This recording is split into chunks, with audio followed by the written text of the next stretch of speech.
15 anos, Pelé chega a Vila Belmiro no... O Pelé chegou no time certo na hora certa. Quando ele chegou em Santos, ele encontrou um time que já era campeão. Eu lembro que ele chegou com um jornal muito esportivo no bolso de trás. Estava estreando um terno azul marinho. Muito simples, mas muito simpático. Feio. Ele era magrinho, com as pernas bem fininhas. Cabelo cortado igual ferradura. Pelé ficou morando na concentração do Santos. Treinava com o time principal. E passou a ser tratado como gente grande. Um mês depois, surgiu a oportunidade para minha estreia no time principal. Foi num amistoso contra o Corinthians de Santo André. Fiquei no banco o primeiro tempo. No segundo tempo, eu entrei no lugar do Del Vecchio. E logo depois que eu entrei, eu fiz o meu primeiro gol com a camisa do Santos. E o goleiro do Santo André, ele fez um cartão depois dizendo: Zaluar, o goleiro que tomou o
Orgogliosamente campione del mondo reagiscono ed è il prodigioso Pelé a mettere a segno il pallone dell'1-1.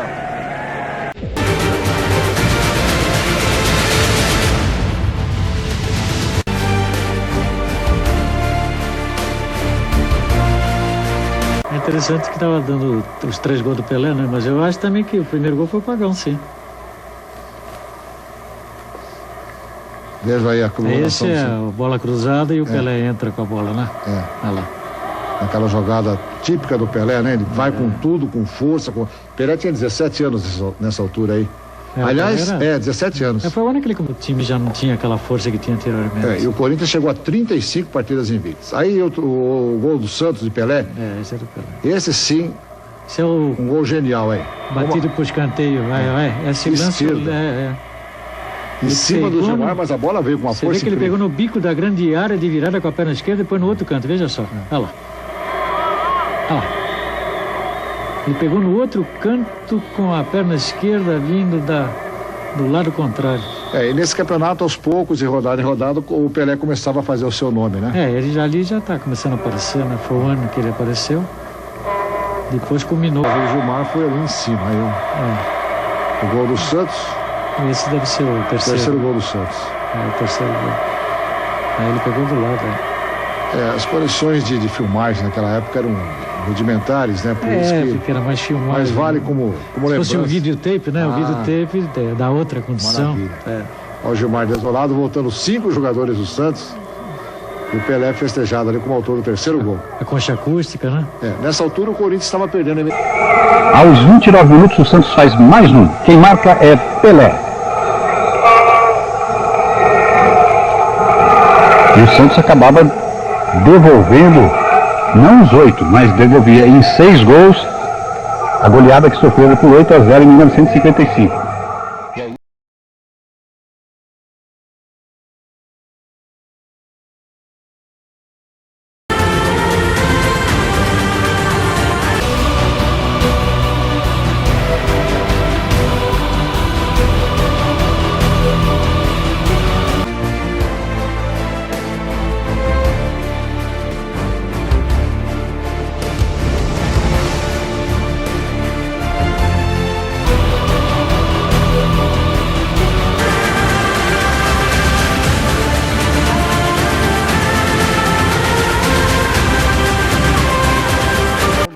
sueco parece vindo de uma outra era. E veio mesmo. E deixa um gostinho de quero mais. Por isso, o Departamento de Arte do Jornalismo da TV Globo usou a tecnologia para recriar aquele momento mágico. E assim fica registrado em cores o que é ser um gênio no futebol. Em 5 ângulos diferentes.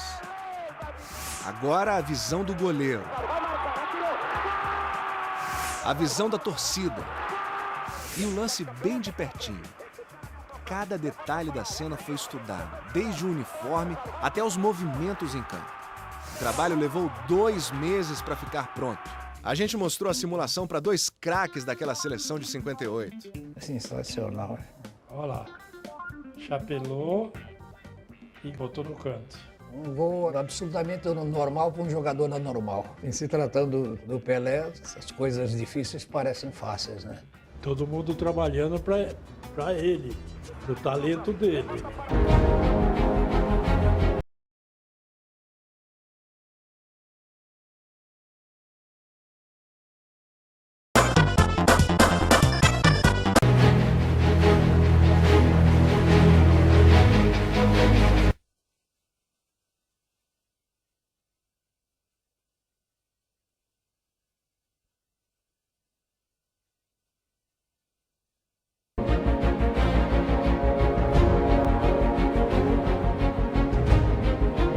Esperou.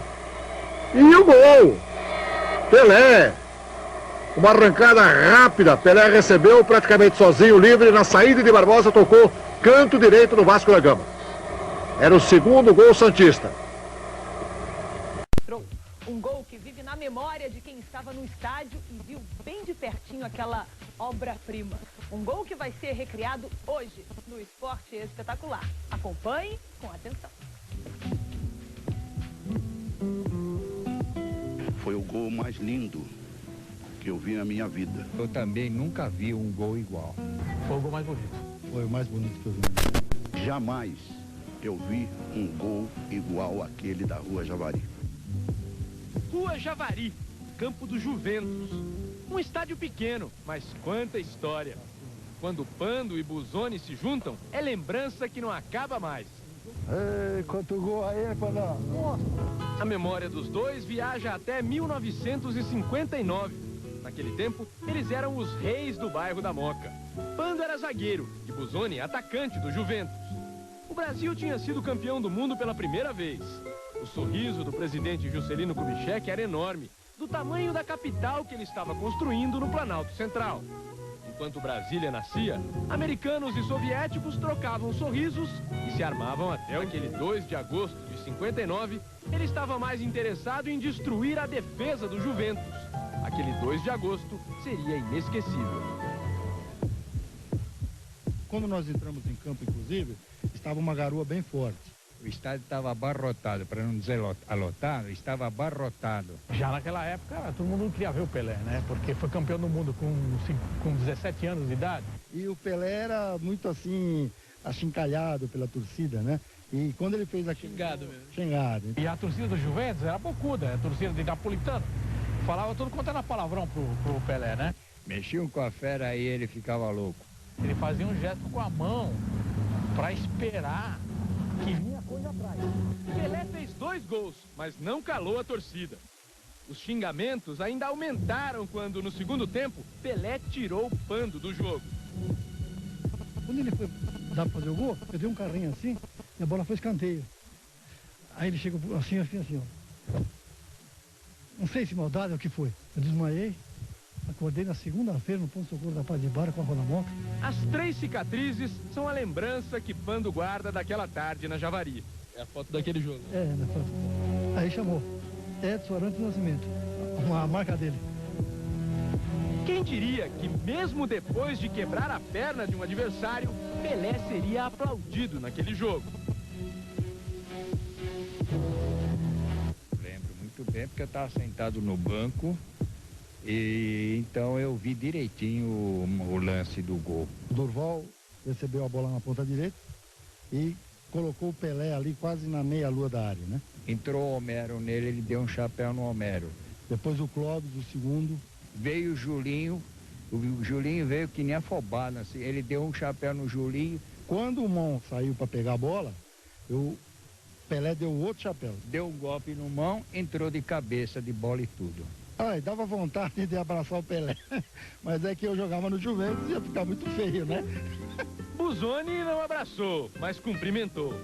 Todos no campo cumprimentaram Pelé.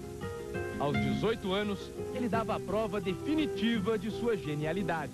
O estádio todo reconheceu o Pelé. Aplaudiu ele de pé. Depois do gol até o reiniciar a partida. 6, 7 minutos de aplausos. É difícil encontrar um caso desse. Os jornais gastaram páginas e páginas com elogios. No tempo em que golaço era chamado Tento Joia, a jogada foi descrita como um lance primoroso, verdadeira joia de concepção e conclusão. Pelé era um menino rei, ainda chamado de garoto prodígio de Vila Belmiro. Hoje, com 61 anos, ele gosta de lembrar daquele 2 de agosto, daquele gol, o mais bonito dentre os 1.281 que fez. Foram 3 chapéus e o goleiro saiu, na época era o Mão de Onça. E quando eu fiz esse gol que eu fui brigar com a torcida, né, eu falei alguns nomes bonitos para eles, vocês viram? Aí nasceu aquele soco no ar, que todo mundo ia fazer.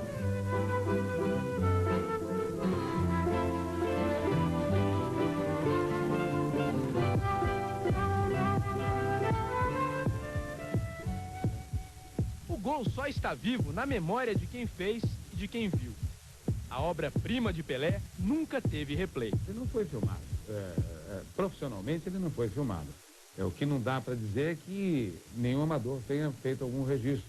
Mas isso nós não conseguimos nas nossas pesquisas, nos apelos que fizemos publicamente, inclusive com informações circulando no próprio bairro da Moca. O produtor de cinema Aníbal Massaini passou 3 anos pesquisando arquivos do mundo inteiro. Ele está fazendo um filme sobre a vida de Pelé. Reuniu 330 gols, mas nem sinal do jogo da Rua Javari. O locutor de rádio Walter Dias narrou aquela partida para uma emissora de Santos, mas ninguém guardou a fita do jogo. Assim, aquele 2 de agosto de 59 foi se perdendo no tempo.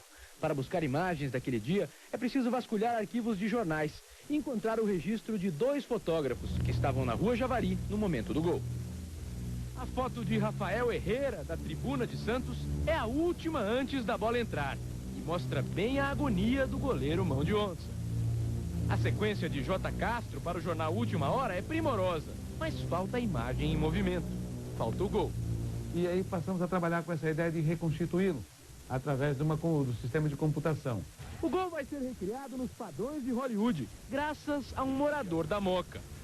Vicente Romano Neto cresceu nas ruas do bairro. Era fanático pelo Juventus e gravou a história no papel por uma coincidência. Como meu pai não foi no campo e esse jogo foi contra o Juventus e esse gol foi em cima do Juventus, eu voltei, né, e contei esse gol pro meu pai, que também ficou maravilhado do gol. Só que para mim ter fazer uma explanação mais precisa da coisa, onde foi o gol, tudo, eu fiz o desenho instintivamente. Os desenhos de Vicente ajudam a esclarecer muitas dúvidas sobre um lance que só durou alguns segundos. Mas ainda restam muitas perguntas com muitas respostas. Quem foi o primeiro a levar o chapéu? Quem correu na cobertura de quem? Quem estava em qual posição do campo? Nós chegamos a reunir todos os jogadores e confesso que nós encerramos a reunião um pouco antes do tempo previsto para evitar algum desentendimento maior. Juntando a maioria dos depoimentos, é possível formar uma versão desse lance mágico que nunca mais se repetiu. Nunca mais? O esporte espetacular não resistiu. Mesmo sem a tecnologia e os recursos do cinema, você vai ver agora pela primeira vez o gol nunca revisto.